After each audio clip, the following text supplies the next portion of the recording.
I took, hands down, my absolute favorite street photos from the year so far with the X100VI out on Hollywood Boulevard. Let's take a look.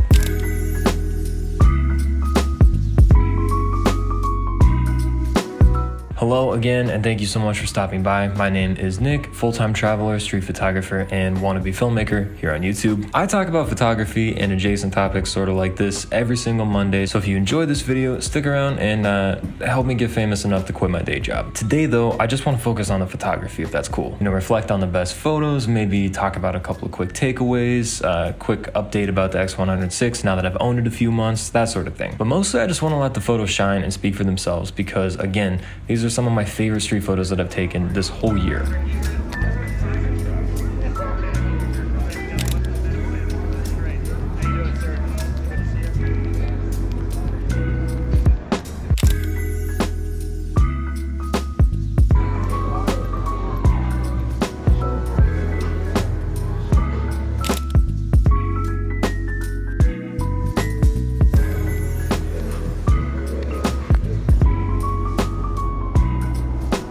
And this is what I think of as a kind of palette cleanser image. Not every capture from a street photography session needs to be like a banger street photo. Cityscapes, little details like this. I think it kind of helps you not get bored, and I think it keeps you looking around for more different kinds of photos, not just kind of being a one-note photographer.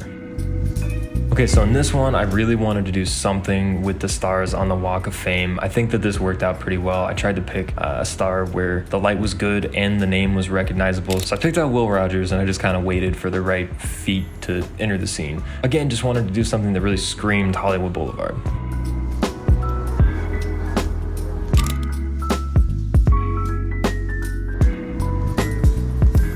This one is kind of an almost photo for me. I really like aspects of it, but I wish that I could have brought these subjects' heads a little bit closer to this theater awning or overhang. There's just a lot of weird space in the middle, but I love the colors and I love the lighting. I just thought it all had potential, and I want to go back and reshoot this spot and see if I can perfect it a little more. So one thing that I did want to take a couple of minutes to talk about is just being more fearless photographing people, because funny enough, this is always an area that I struggled a ton with, and recently I've been pushing myself harder and harder to try to get better at that, to get more confrontational. One thing that I took away from this day out on Hollywood Boulevard is to go into every photo expecting an interaction. You know, not in a negative way at all, but just assume that you're gonna have to talk to this person about what you're doing, about why you took a photo. And I know you hear people talk about all the time in the street photography world, go into it with a smile, be friendly, that sort of thing. But I think that more than that, if you kind of just retrain your brain to say, I'm gonna take a photo of this person and then I'm gonna show them the photo and talk to them about it, it sets you up to expect that, so that you're not kind of like shell-shocked or freaking out if somebody does say like, hey, did you just take a photo of me? Like, what are you doing out here? And yeah, the second you try to hide the camera, or you don't make eye contact, or you avert your eyes and kind of speed walk away, that's when people tend to have a problem with it and when they have more negative reactions. Just something I've been putting into practice a lot more, and I think you'll see a lot more kind of aggressive, gritty street photography in this set.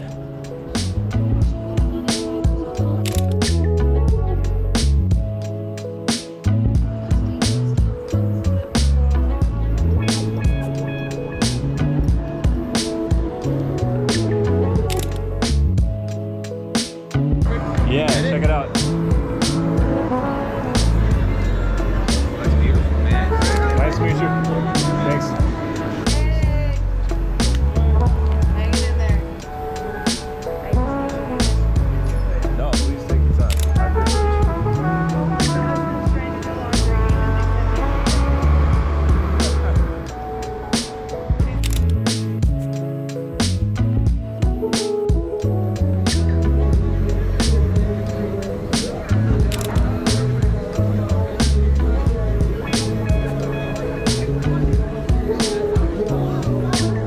So this one features a tactic that I'm particularly fond of. It's something that I do a ton, especially in these kind of busy markets or touristy areas. I love juxtaposing this person, you know, out here making hot dogs or whatever, and then the tourists walking around. It's just two very, very different experiences in the same place. You have these people that are here to look around and enjoy the day, and then you have this person who's a local trying to make a couple of bucks, maybe trying to get by.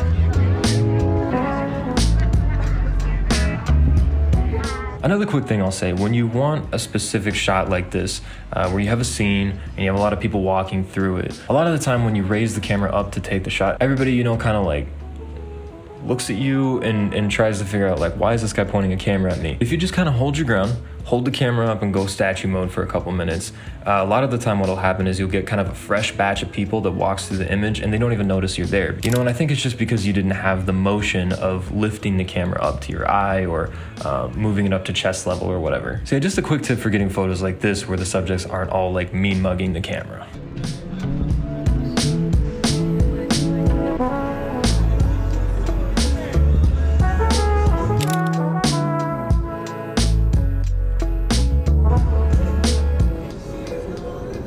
Here and they got their hands up. It looks kind of cool with the light, just like that. See?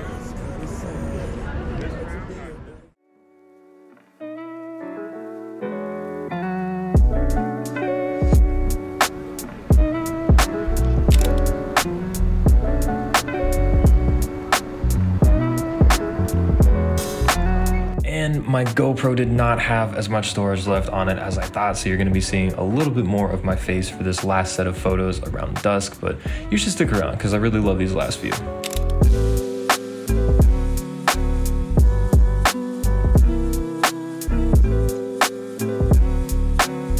And this is another perfect example of looking like an idiot in public paying off, something that I say a lot. But yeah, if you hold your camera up in the air, like underneath an awning like this, people are gonna stare at you, but it's worth it. Love the scene, love the different perspective, and loved the slow shutter speed effect here of the people kind of moving through the scene.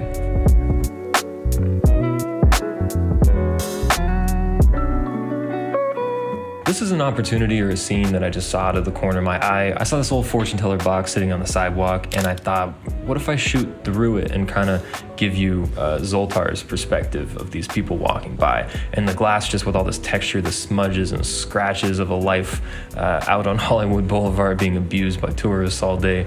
I think it made for a cool photo.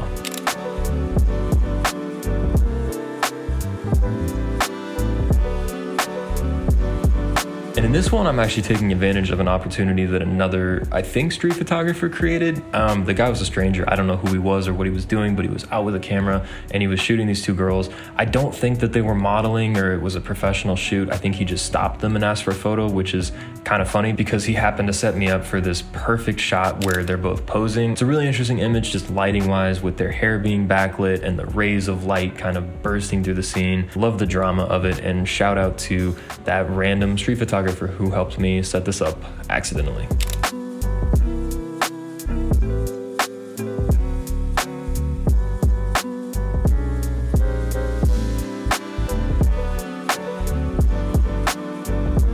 Now, for anybody who's seen my original video about the X100VI, it's been a few months since that came out, and if you have seen it, you'll remember that I was pretty negative, not about the camera, not about Fujifilm, but about the hype and the used market and the inflated prices and kind of this, you know, nonsense surrounding Fujifilm as a larger brand. But for any of you who might be curious, especially after that video being sort of negative, you know, I wanted to give a quick update on the X100VI, how it's been going the last few months and that sort of thing. To be honest, I haven't used it a ton. Not as much as you might think I would have used a brand new camera right after getting it. But yeah, just recently I've been using it a ton more for both video and photos. So I've recently accumulated a bunch more experience with it and just kind of felt like it was a good time to update you. Honestly, weirdly, there's one thing that sticks out about it. It's basically like the X-T5. It feels like the X-T5 pretty much in every way. The files are pretty much identical. It's just what I remember. But I will say that the one thing that I absolutely adore about the X100VI so far is the almost silent shutter. And it's just such a nice quality of life improvement to have a shutter that is so quiet that I just don't have to worry about, especially as a street photographer.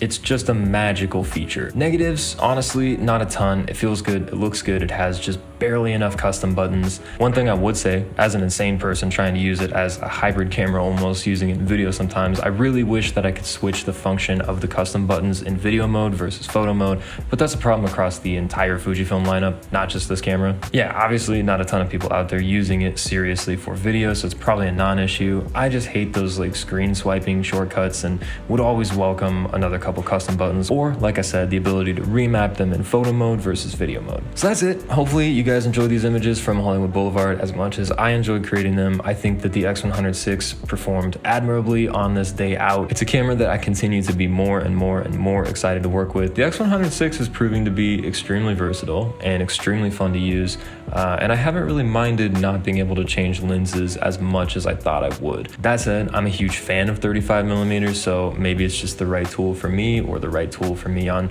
some of these days out that I've had recently with it. But that's gonna do it for this one. Thank you as always for watching. Help me out, stick around if you enjoyed this, maybe check out another video or two, share it with a friend, like, comment, subscribe, all that good stuff. But with that, have a great week, and I will talk to you all again next Monday.